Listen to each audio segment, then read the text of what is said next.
మనందరికీ బాగా తెలిసినటువంటి యాకోబు దశలో ఉన్నాడు. చనిపోయే రోజుల్లో ఆయన బిడ్డలందరినీ పిలిచి ఎవరికి రావాల్సిన దేవుడు మనల్ని అందిస్తా ఉన్నాడు. పెద్ద కుమారుడు ఎవరు? యాకోబు పెద్ద కుమారుడు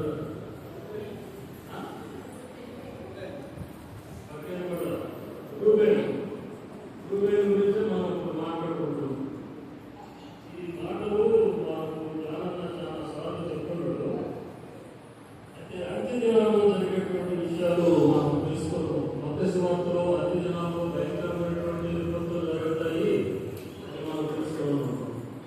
అయితే యాకోబు కుమారులను పిలిచి ఆయన 12 మందిని పిలిచి ఏమంటే అంత్య దినంలో మీకు సంభవించబో సంగతులను తెలియజేస్తామన్నారు. ఈ అంత్య దినాల్లో జరిగే ఆ మాటలు ఎలాంటివంటే యాకోబు చెప్పే మాటలు ప్రవచనాలతో కూడేటువంటి. అయితే అంత్య దినాల్లో గంటి దగ్గరికి పిల్లలు వచ్చారు. చనిపోయే ముందు మన తల్లిదండ్రులు అనుకుంటే చనిపోయే ముందు ఏం మాట్లాడాడు మనం ఆసక్తిగా వింటాం. చనిపోయే ముందు ఏం మాట్లాడాడో చెప్పి అంత్య దినాల్లో సంభవించబోయే సంగతులను మీకు తెలియజేసేదము అన్నారు. 2వ వచనంలో ఏమంటే యాకోబు కుమారులారా మీరు ఊరి నుంచి ఆలకించుడి అంటారు. యాకోబు కుమారులారా మీరు ఊరి నుంచి ఆలకించుడి. ఆలకించ కూడి రావాలి. కూడి వచ్చే విషయంలో మనం వస్తున్నాము, కానీ కూడి రావడం అనేది కొంచెం ముందు అడుగు వేయలేకపోతాం. వెనకపడతాం. మనం పరిచయం చేస్తున్నాం. వచ్చేవాళ్ళే వస్తా ఉన్నారు. వెనక వచ్చేవాళ్ళు వెనకే వస్తున్నారు. ముందు వచ్చేవాళ్ళు ముందే వస్తున్నారు. వెనక వచ్చేవాళ్ళు వెనకే వస్తున్నారు. మీరు కూడి రండి అంటే కూడి రావాలి. కానీ యాకోబు భవిష్యత్తులో కుమారులకు భవిష్యత్తులో జరగబోయే సంగతులను గురించి చెప్పుకోతా ఉన్నాడు. ఇక్కడ చెప్పేసి అయిపోయింది. రూబేను గురించి చెప్పాడు.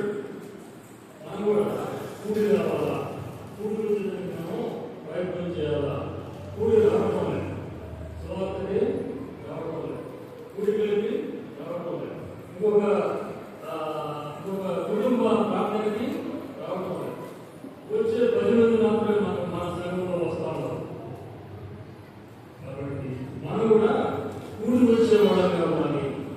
కూడి వచ్చేవాళ్ళు మనం మన బిడ్డలకి చెప్పుకోవాలి. ఇక్కడ యాకోబు ఆ బిడ్డలందరినీ 12 మందిని పిలిచాడు. ఆ 12 మంది ఏం చేశారు? వెంటనే కూడి వచ్చేసారు. అదే కీర్తనలో మనం చూస్తే బైబిల్ తీరు 133వ కీర్తన 1వ వచనంలో ఏమన్నాడంటే సహోదరులు ఐక్యత కలిగి ఉండుట అది ఎంతో మేలు, అది ఎంతో మనోహరం అంటున్నాడు. సహోదరులు ఐక్యత కలిగి నివసించుట ఎంతో మేలు, అది ఎంతో మనోహరం. సహోదరులు 12 మందిని కూడి రండి అన్నాడు. 12 మంది కూర్చున్నారు. తండ్రి ఏం చెప్తారా, ఏమి ఇద్దామా అని చెప్పేసి అందరూ కూర్చొని ఈ మొదటి 3 మనం చదువుతున్న 4 విషయాల్లో ఒక రూబేను గురించే మాట్లాడుతున్నాడు. రూబేను పెద్ద కుమారుడు గురించే మాట్లాడుతున్నాడు. ఆయనకి ఏ ఆధిక్యతలు ఉన్నాయి? కొత్త నిబంధనలో చూస్తే పౌలు అన్ని దినాల్లో తిమోతిని పిలుచుకొని తిమోతి నా కుమారుడు అన్నాడు. ప్రియ కుమారుడు అన్నాడు. నిజమైన కుమారుడు అన్నాడు. ఆ కుమారుడికి అన్ని దినాల్లో ఆయన చనిపోయే ముందు ఆయన ఏం చెప్పుకోవాలని చెప్పాడు. అదేవిధంగా ప్రభు యేసుక్రీస్తు కూడా 12 మంది శిష్యుల నుంచి మనకి జరగబోయే సంగతులన్నింటి గురించి బోధించాడు.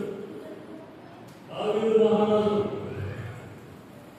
సొలొమోను పిలిచాడు. లోపలతో పోల్చిన మార్గంలో నేను కూడా వెళ్ళిపోతా ఉన్నా. వచ్చి నేను చదివే సంగతులు జాగ్రత్తగా విన్నాను. నీ రాజ్య పరిపాలన చక్కగా చేసుకో, అందరి విషయంలో చక్కగా ఉండు అన్ని దావీదు చక్కగా సొలొమోనుకు బోధించి ఆయన కాలం తీసుకొని వెళ్ళాడు. అదేవిధంగా చివరి దినాల్లో ఇక్కడ ఈ అధ్యాయంలో ఆయన యాకోబు వర్ణిస్తాడు. ఈ అధ్యాయంలో అందరికీ ఎవరు కావాల్సిన దేవుడు వాళ్ళకి ఇచ్చేసి ఆయన చివరిలో ఈ అధ్యాయంలో వర్ణిస్తాడు. కాబట్టి మీరు కూడి రావాలి, సహోదరులు ఐక్యత కలిగి ఇప్పుడు ఎంత మేలైన మనోహరమా సహోదరులు మనం కూడా కూడి వచ్చేందుకు ప్రయత్నం చేయాలి. ఐక్యత కలిగి నివసించడం ఎంతో మేలు అన్నాడు పెద్దగా, అది ఎంతో మనోహరమా అన్నాడు. బిడ్డలకి చెప్పుకోవాలా, కూడి రావాలా, తల్లి ఏం చెప్తున్నారో అది చక్కగా వినాలా, చక్కగా వినాలి. అయితే ఈ రూబేను యొక్క ఆధిక్యతలు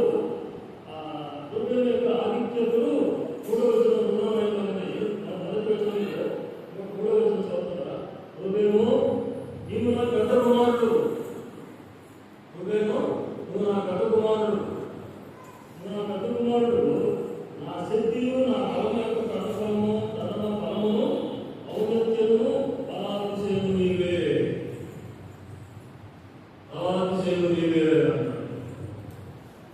యవనకాలం ముందు పుట్టిన వారు బలవంతుల చేతిలో బాణములు వంటి వారని మనం చదువుకుంటాం. ఇక్కడ ఆయన చెప్తా ఉన్నాడు, నా పెద్ద కుమారుడు, నా శక్తి, నా బలము, నా పదబలము, ఔన్నత్యము బలాతిశయము నీవే. యవన దశలో పుట్టావు, నీవు బలవంతుడివే అని చెప్పి కూడా మనం జ్ఞాపకం చేసుకోవాలి. కుటుంబంలో పెద్ద కుమారుడు మిగతా కుమారులు ఎంతమంది ఉన్నారు? 12 మంది కదా. ఈ వెనక 11 మంది ఉన్నారు. ఈ 11 మందికి పెద్ద కుమారుడు మార్గదర్శిగా ఉన్నారు. తండ్రి బోధించినటువంటి మాటలు, ఆ కుటుంబంలో జరగాల్సిన పనులు అన్ని కూడా పెద్ద కుమారుడు బాధ్యత తీసుకోవాలి. తండ్రి ఎక్కడికైనా వెళ్ళినప్పుడు, తండ్రి ఏదైనా అనారోగ్యంతో ఉన్నప్పుడు పెద్ద కుమారుడిదే బాధ్యత. అయితే ఇక్కడ జరిగింది, ఏం జరిగింది? నేళ్ల వలె సంచురుడై అతిశయం పొందవు, నీ తండ్రి మంచం మీద చెప్పిందివి. తండ్రి మంచం మీద చెప్పిందివి. తప్పు చేశాడు, పొరపాటు చేశాడు. దీనికి ఆధిక్యతలు ఉన్నాయి. ఏం ఆధిక్యతలు? పెద్ద కుమారుడికి ఈ రిఫరెన్స్ చదివితే చాలా సమయం పడుతుంది. ద్వితీయోపదేశ కాండము, దినవృత్తాంతంలో, సంఖ్యాకాండము ఎన్ని చదివితే చాలా సమయం పడుతుంది. ఏ ఆధిక్యతలు అంటే నేను చెప్పేస్తున్నా, ఆస్తి రెట్టింపు మాకు ఇవ్వాలి. ఒకటి పెద్ద కుమారుడికి ఏం చేయాలా? నేను ఎక్కువసేపు మాట్లాడను, కొంచెం చెప్తే నా మాట వినండి. నేను పెద్ద కుమారుడికి 2 అంతస్తులు 2 రెట్టింపు ఆస్తి ఇవ్వాలి. ఒకటి కానీ చనిపోయాడు, రాజుగా ఉన్నాడు, ఆ రాజ్యాధికారం పెద్ద కుమారుడికే వస్తుంది. 2 ఆస్తి 2 అంతలు రావాలి. మూడవది ఏంటంటే తండ్రి యాజకుడుగా ఉన్నాడు అనుకోండి, ఆ యాజకత్వం కుమారుడికే ఇవ్వాలి. అహరోను యాజకుడు చనిపోయిన తర్వాత వచ్చారు, ఎలియాజరు వచ్చాడు. ఆ యాజకత్వం అట్లా కొనసాగుతుంది అన్నమాట. రాజుగా ఉంటే ఆ రాజుకు ఆ కుమారుడికి వస్తుంది, ఆస్తి రెట్టింపు వస్తుంది. కానీ ఇక్కడ ఏమైందంటే ఇక్కడ ఆ మాట చూస్తున్నాము, నేల వలె చంద్రులపై నువ్వు అతిశయం పొందవు. ఇక్కడ ఆ రూబేనుకి రావాల్సిన మార్పులన్నీ అన్ని కోల్పోయాడు. ఆస్తి రెట్టింపు భాగం లేదు. రెండవది యాజకుడు కాకపోయినా రాజు అయితే రాజ్యం లేదు, యాజకుడు అయితే యాజకత్వం ఏం కావాలి అది పోగొట్టున్నాడు. ఇక్కడ ఏమన్నాడంటే నీవు తండ్రి పొరుగు తీసితివి అన్నమాట. నీ తండ్రి మంచం మీద తింటివి, దాన్ని అపవిత్రము చేసితివి. యాకోబు అది మనం 28వ అధ్యాయంలో ఆయన ఒక ప్రదేశంలో ఆయన కావలసిన ఆ జ్యేష్ఠత్వాన్ని పొందుకొని పోయేసి ఒక అరణ్యంలో నిలబడతారు. అది 28వ అధ్యాయంలో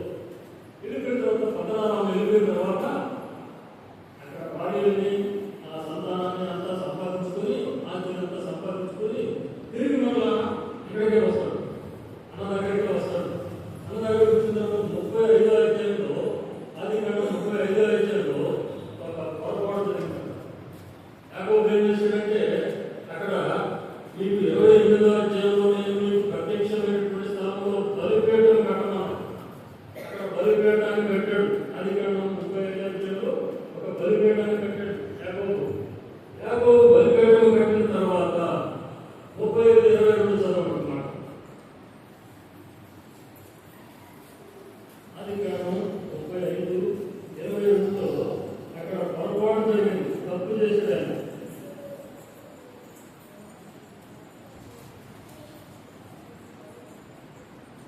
ఇశ్రాయేలు ఆ దేశంలో ఇక్కడ బేతేలు అనే ప్రదేశంలో అక్కడ బలిపీఠాన్ని కట్టారు. బలిపీఠాన్ని కట్టిన తర్వాత కొంతకాలం జరిగిన తర్వాత 22వ వచనంలో ఇశ్రాయేలు ఆ దేశంలో నివసించుచున్నప్పుడు రూబేనుడు నా తండ్రితో శయనించను, ఆ సంగతి ఇశ్రాయేలు నిలబడెను. ఇక్కడ పాపం అనేటువంటి ఆ భ్రమలో పడిపోయాడు. పాపం అనేటువంటి భ్రమలో పడిపోయాడు. ఎవరు? రూబేను. పాపం అనేటువంటి భ్రమలో పడిపోయాడు. పాపం చేయకూడదు, పెద్ద కుమారుడు, తండ్రికి మార్గదర్శిగా ఉండాలా, తండ్రి ఆజ్ఞలు పాటించాలా. కానీ పెద్ద కుమారుడే జారిపోయాడు, తప్పు చేశాడు. అందుకే ఆయనకి ఆశీర్వాదం వచ్చింది. ఏమొచ్చింది? నీళ్ళవలే చెంచుడు వెళ్ళి ఎంతసేపు పొందదు, తండ్రి మంచం మీదకి దిగి దాన్ని అపవిత్రం చేసింది, అతను నా మంచం పెట్టాము అన్నాడు. తప్పు చేశాడు. పిల్లలు ఆయన వెనక తమ్ముడు ఉన్నాడు. తమ్ముడు తప్పు చేస్తే సరిచేసి సరైన మార్గంలో పెట్టాల్సింది ఎవరు? కుటుంబంలో పెద్ద కుమారుడు పెట్టాడు. ఆ పెద్ద కుమారుడే తప్పు చేశాడు. పాపం అనేటువంటి ఆ భ్రమలో పడిపోయాడు. పాపం అనేటువంటి భ్రమలో పడిపోయాడు. ఎందుకు పత్రిక ఒక మాట చదువుకొని మనం ముందుకు సరిపోతాం.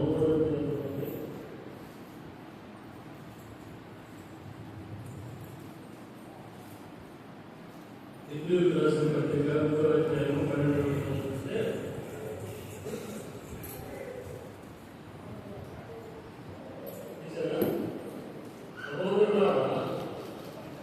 దేవుని విడిచిపోబట్టి విశ్వాసము లేని దుష్ట హృదయం మీలో ఎవరైనా ఒకవేళ అని జాగ్రత్తగా చూసుకుని నేడు మీరు ఆయన శబ్దము విని కోపం పుట్టించినప్పటి వల్ల మీ హృదయం కట్టుకుని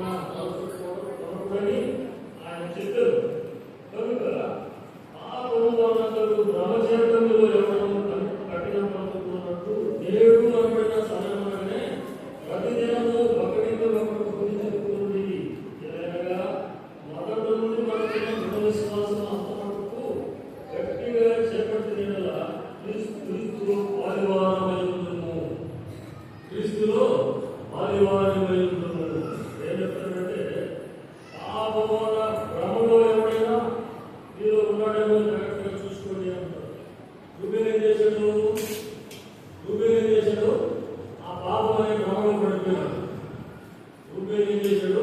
ఆ పాపం అనే భ్రమలో పడిపోయినాడు. తప్పు చేశాడు. తప్పు చేసిన వల్ల ఆయన రావాల్సిన రెట్టింపు ఆస్తి పోయింది.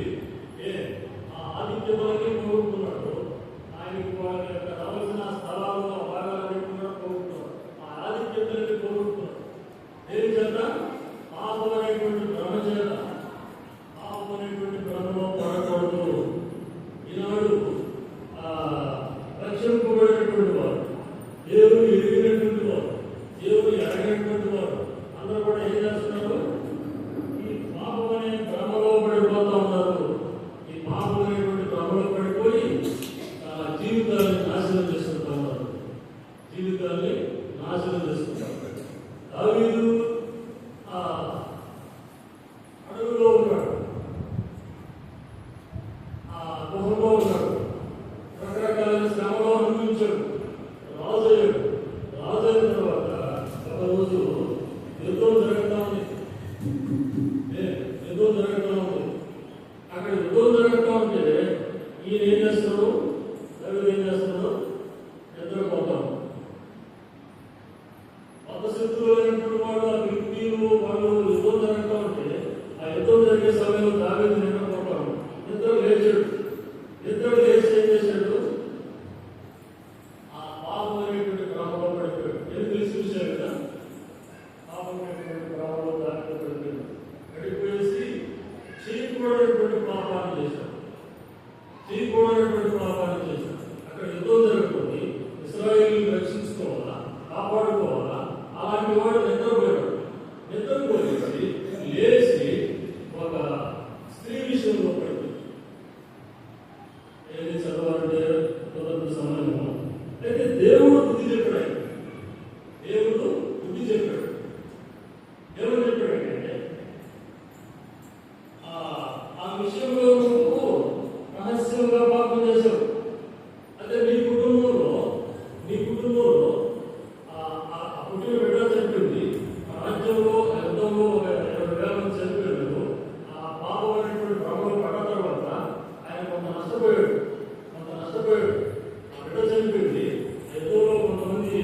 స్థానాన్ని సంపాదించుకున్నాడు.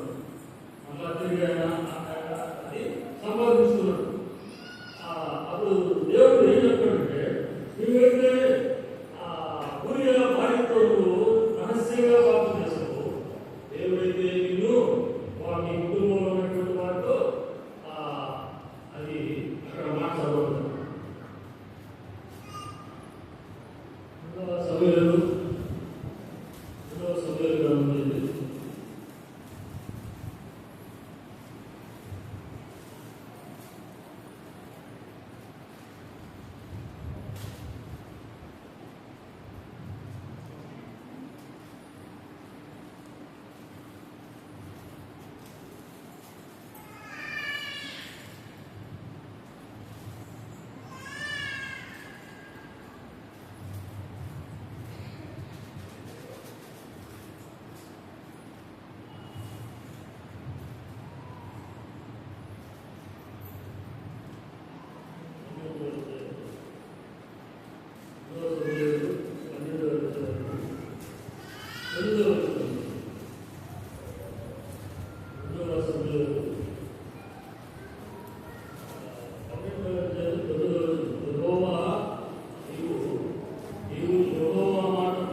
అప్పుడు ఫిలిప్పీయులు అతని పట్టుకుని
ఏ భయం లేదు. కానీ పాపం చేయొచ్చు, యేసేపు పాపం చేయొచ్చు. కానీ ఆ యొక్క పోతీఫరు యొక్క భార్య ఆయన చేయి పట్టుకున్నప్పుడు దాన్ని విడిపించుకొని బయటకు పాపంలో నుంచి ఆ పాపమనే పాపంలో పడకుండా తప్పించుకొని పారిపోయడం వలన ఆయన ఎన్ని ఆధిక్యంలో పొందాడు మనకు తెలిసిన విషయాలే. ఎన్ని ఆధిక్యంలో పొందాడు. బానిసగా ఉన్నాడు, ఆ ఇంట్లో బానిసగా ఉన్నాడు, జైల్లో పెట్టబడ్డాడు, వచ్చాడు, ఆ దేశానికే రాజుగాడు. అదే ఆ గృహంలో అక్కడ ఎవరు లేరు, నన్ను చూసేవాళ్ళు ఎవరు లేరు. ఆ పాపానికి బానిసైపోయింటే ఆయన గురించి ఈరోజు చెప్పుకోవాల్సిన అవసరం లేదు. ఆయన రాజుగా ఆ రాజ్యాన్ని పరిపాలించలేడు. ఆ చుట్టుపక్కల దేశాలకి ఆహారం పెట్టేవాడు కూడా కాదు, పెట్టలేడు. ఆహారమైనటువంటి బ్రాహ్మణం పడాల యేసేపు పరిశుద్ధుడిగా జీవించాడు. యేసేపు ఎప్పటి నుంచి పరిశుద్ధుడు అంటే చిన్నతనం నుంచే పరిశుద్ధుడు. అది మనం ఉపయోగాలు మాట్లాడుతుంది. యేసేపు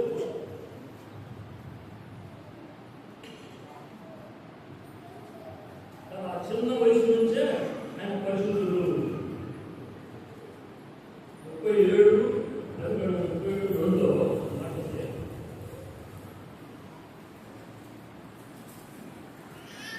యాకోబు వంశావళితే యేసేపు 17 వాడై తన సహోదరులతో కూడా మరణిస్తున్న చిన్నవాడై తన తండ్రి భార్య ఉండేది. అప్పుడు యేసేపు వారి చుడుతలను గురించి సమాచారం గురించి తండ్రి వద్దకు తెచ్చుచుండేవాడు. చిన్న వయసు నుంచే యేసేపు ఎట్లా ఉన్నాడు? చిన్న వయసు నుంచే పరిశుద్ధుడుగా, చిన్న వయసు నుంచే అన్నలు చేసే చట్ట కార్యక్రమాలని తండ్రికి తెలియజేస్తా ఉన్నాడు. ఎవరు తెలియజేస్తున్నాడు? తండ్రికి. అప్పుడైనా తండ్రి హెచ్చరిస్తాడు, వాళ్ళు సరి చేసుకుంటారు, మంచి మార్గంలో నడుస్తారు. ఆ ఒక్క పాపం అనేటువంటి రామం యేసేపు పడకుండా తప్పించుకొని పారిపోయాడు కాబట్టి ఆ రాజ్యానికి రాజులేదు. ఈ అన్నలందరికీ కూడా ఆహారం పెట్టాడు, అన్నలందరూ కూడా బుద్ధి చెప్పాడు. తర్వాత ఏం జరిగిందంటే, సరే యవనస్తుడిగా ఉన్నప్పుడే పరిశుద్ధుడిగా జీవించాడు. చిన్న పిల్లవాడప్పుడే పరిశుద్ధుడిగా, యవనస్తుడిగా ఉన్నప్పుడు కూడా పరిశుద్ధుడిగా, వృద్ధాప్యంలో కూడా యేసేపు పరిశుద్ధుడిగా జీవించాడు. బైబిల్లో కొంతమంది పరిశుద్ధులతో కాపాడుకున్నవాడు, కొంతమంది ప్రథముడు, కొంతమంది పరిశుద్ధులుగా జీవించారు, మళ్ళా జారిపోయినారు, మళ్ళా సరి చేసుకున్నారు. ఉన్నాడు కదా, మనం చెప్తున్నాడు పరిశుద్ధతను కాపాడుకున్నాడు, కొంతమంది ఉన్నారు. కాబట్టి యేసేపు చిన్నప్పటి నుంచి 37:2 అతను చిన్న వయసు నుంచే అతను పరిశుద్ధుడు. అయితే ఈ రూబేను అతనికి ఏమి ఆధిక్యతలు రాలేక అతనికి ఏ ఆధిక్యతలు రాల. అయితే ఈ రావాల్సిన ఆధిక్యతలు ఎవరికి వచ్చాయి? రూబేనుకి రావాల్సిన ఆధిక్యతలు అందరూ జీవించేశాడు, వరుసగా గొప్ప గురించుకుంటున్నాడు. చివరిలో ఆయన్ని నువ్వు నీళ్ళలో చంద్రుడు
యేసేపు కుమారులకి ఇవ్వబడెను. అయితే వంశావళిలో యేసేపు జ్యేష్ఠుడుగా దాఖలు చేయబడలేదు. జ్యేష్ఠత్వం యొక్క ఆ యొక్క ఆధిక్యత ఎవరికి యేసేపు కుమారులకు వచ్చి యేసేపు రావాల్సిన దీవెన యేసేపు వచ్చింది. అది మనం ఆలోచనలో అతడు యేసేపు భరించాడు బొమ్మ, ఆయన రావాల్సిన దీవెన ఆయనకు వచ్చేది. ఏ రూబేలు యొక్క ఆధిక్యతలో ఎవరికి వచ్చే రూబేలు కుమారులు కూడా యేసేపు కుమారులకు వచ్చాయి. ఆ నిర్వహణ మనం చూస్తున్నప్పుడు తండ్రి కొరకు ఆగినందున యేసేపు యొక్క కుమారులకు ఇవ్వబడను. రూబేలుకు రావాల్సిన ఆధిక్యత ఆ రూబేలు కుమారులు కూడా ఇవ్వాలి. యేసేపు కుమారులు ఇవ్వబడ్డాయి. కాబట్టి ఒక ఆ పాపమైనటువంటి బ్రహ్మచేత ఎంత నష్టపోయాడు? ఆ పాపమైనటువంటి బ్రహ్మచేత ఎంత నష్టపోయాడు? ఆయన రాకపోతే పోయింది, ఆయన బిడ్డలు కూడా ఆధిక్యతను కోల్పోయినాడు. సరే, ఇక్కడ చేయగలిగినటువంటి మనం కూడా జ్యేష్ఠులమే. రెండు మాటలు చదువుకుని తెలుస్తుంది. రోమేలు రాసిన పత్రిక 8వ అధ్యాయము ప్రభువైన యేసుక్రీస్తు మనల్ని కూడా జ్యేష్ఠులుగా చేసుకున్నాడు. రోమేలు రాసిన పత్రిక 8వ అధ్యాయం చూస్తే, ఎందుకనగా తన కుమారుడు అనేక సహోదరులలో జ్యేష్ఠుడు దేవుని ఎవరి ముందుగా ఎరిగినో వారు తన కుమారునితో సారూప్యం గల వారు వారిని ముందుగా నిర్ణయించను. ఇక్కడ ఎవరు జ్యేష్ఠుడే. ఇక్కడున్న మనమందరం కూడా జ్యేష్ఠులుగా మార్చుకోవాలి. జ్యేష్ఠత్వం యొక్క విలువ ఎంత గొప్పదంటే, జ్యేష్ఠత్వం విలువ ఎంత గొప్పదంటే మనం అక్కడ చూస్తున్నాం. అది గణంలో మనం చూస్తున్నాం. జ్యేష్ఠత్వాన్ని యేసేపు ఒప్పుకున్నాడు. జ్యేష్ఠత్వం పొందుకోలేకపోయాడు పాపం చేసిన వల్ల. అయితే ప్రభువైన యేసుక్రీస్తు రక్తములో కడగబడి పరిశుద్ధులుగా నీతిమంతులుగా తీర్చబడిన నీవు నేను కూడా ఎందుకనగా ఎందుకనగా తన కుమారుడు అనేక సహోదరులలో జ్యేష్ఠుడు దేవుడు ఎవరి ముందుగా ఎరిగినో వారు తన కుమారునితో సారూప్యం గల వారు ముందుగా నిర్ణయించెను. యేసుక్రీస్తు రక్తంతో కడగబడి పరిశుద్ధులుగా నీతిమంతులుగా తీర్చబడి ఆయన సన్నిధిలో ఎవరైతే నమ్మకంగా ఆరాధిస్తూ ఉంటారో వాళ్ళని జ్యేష్ఠులుగా ఆయన చేస్తున్నాడు. ప్రథమ సంతానంగా నిన్ను నన్ను చేస్తున్నాడు. అక్కడ ఎన్ని ఆధిక్యతలు ఉన్నాయో వాటికంటే ఎక్కువ ఆధిక్యతలు మనకి ఇవ్వబోతున్నాడు. ఇంకొక మాట ఏంటంటే, ఈ జ్యేష్ఠుల సంఘంలో చేర్చడానికి ఇక్కడ ఒక విశ్వాసిగా జ్యేష్ఠులుగా కుమారుడుగా నిన్ను నన్ను చేసుకున్నాడు. అంత మాత్రమే కాకుండా ఎప్పుడు రాసిన పత్రిక 8:23 చూస్తే 8:23 చూస్తే జ్యేష్ఠుల సంఘంలో మనం చేర్చుకోవాలి. జ్యేష్ఠుల సంఘం ఎప్పుడు రాసిన పత్రిక 12:23 జ్యేష్ఠుల సంఘంలో పరలోకమందు నాయకుడి ఉన్న జ్యేష్ఠుల సంఘము వారి మహోత్సవములకు అందరి న్యాయాధిపతి అయిన దేవులకు సంపూర్ణ స్థితి పొందిన నీతిమంతులకు కొత్త నిబంధనకు మధ్యవర్తి అని యేసునందుకు. ఇప్పుడు మనం ఎక్కడికి చేర్చబడ్డాము? మొదటిగా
మొదటి శతాబ్దంలో ఉన్నటువంటి ఆ జ్యేష్ఠుల సంఘంలో మనం చేస్తున్నాం.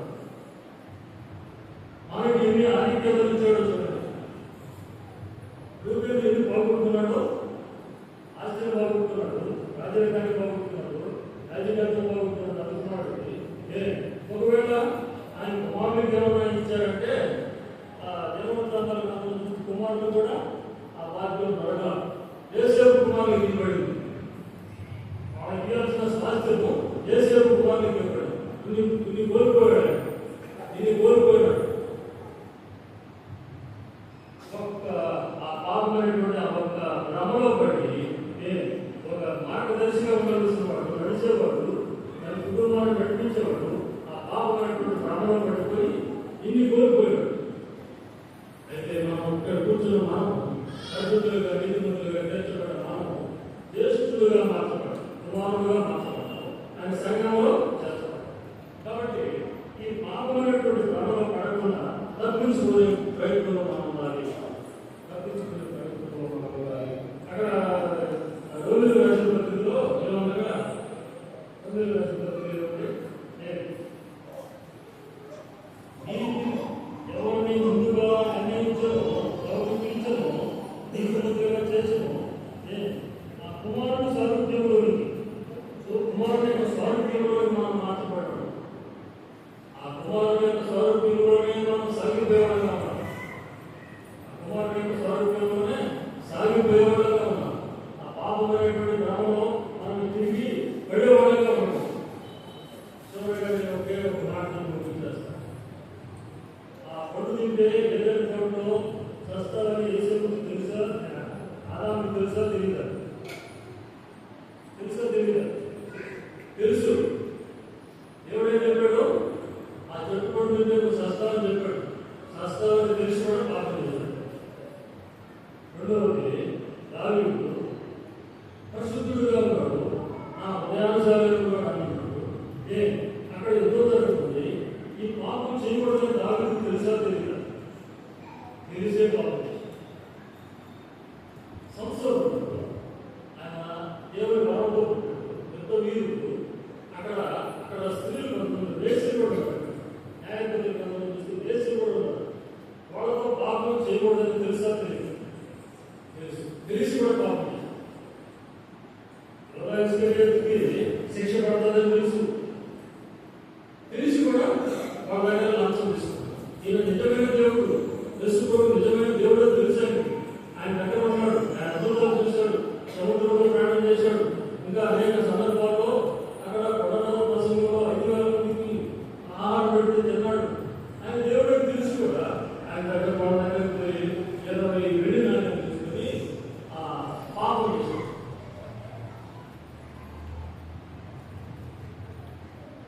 ఇంకొక వ్యక్తులు సంస్థలో ఆదాము చేశారు. చేసేవారు కూడా తెలుసు. నా జ్యేష్ఠత్వం ఉంటే జ్యేష్ఠత్వం కోల్పోతానని తెలుసు. తెలిసి కూడా నేను చచ్చిపోతున్నా, నాకు ఇప్పుడే ఆహారం కావాలి, నాకు ఒక్కొక్క కూలి కోసం నా జ్యేష్ఠత్వాన్ని అనుకుంటున్నాను. వేసేవాడు నామం చేయాలి. నామం చేస్తే తప్పుని ఆయనకు తెలుసు. నాకు నిలబడ్డవాడు ఒక్కడే, వేసేది ఒకటే నిలబడి అందరూ కూడా తెలిసి కూడా పాపం చేశారు. ఎందుగా శ్వాసమైనటువంటి మనం కానీ లోకంలో ఉన్నటువంటి వారు కానీ ఇది పాపం అని తెలిసి కూడా దానిలోకే పోతాం, దానిలోకే పోతాం. ఆ పాపంలోనే పెడతారు. ఆ పాపాన్ని క్రమంలో పెడతాం. పాపం క్రమంలో పడకూడదని ప్రభు ఆ పడవకు మహిమలో వదిలిపోయి భూలోకానికి వ్యక్తులుగా దాసులుగా దిగి వచ్చి ఆ పాపం అనే క్రమంలో ఆ యొక్క ప్రజలు పడకూడదు. కేవలం ఈ ప్రజలే కాదు, ఈ సర్వలోకంలో ఉన్నటువంటి ప్రజలు పడకూడదు. పరిశుద్ధులుగా, నీతిమంతులుగా అందరూ కూడా మన ప్రాణాలు అర్పించడానికి ఈ పాపం అనే క్రమంలో పడకూడదు. ఇప్పుడు భయంకరమైనటువంటి ఈ